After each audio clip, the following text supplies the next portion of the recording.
So ఇప్పటికీ పాపకి 9 months అంట. ఇప్పుడు కూడా తల స్ట్రైట్గా పెట్టుకోలేదు. సో నమస్కారం అండి అందరికీ. తన పేరు పునర్విక. వాళ్ళ మమ్మీతో ఉన్నాం మనం. తనకి హెల్త్ సిన్స్ 2 months 4 months నుంచి బాగడం లేదు. ఒకసారి వాళ్ళ మమ్మీతో మాట్లాడదాం, ఏం జరిగిందో తెలుసుకుందాం. ఏం జరిగిందో? పాప పేరు పునర్విక. పాప 5 months వరకు చాలా హెల్తీగా చాలా బాగుండేది. తినకు అనుకోకుండా ఫీవర్ వచ్చేసరికి మేము కర్నూలుకి వచ్చి హాస్పిటల్లో చెక్ చేయించుకున్నాము. అక్కడ ఎందుకైనా మంచిది ఒక టెస్ట్ చేయించుకుందాం అని అన్నారు. ఆ టెస్ట్లో SME type 1 అని వచ్చింది.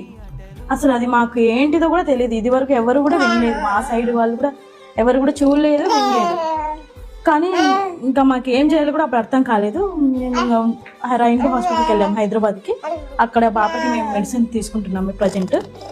కానీ పాపకి ఒక ఇంజెక్షన్ ఉందంట. ఆ ఇంజెక్షన్ ఖర్చు వచ్చేసి 16 crores అని చెప్పారు.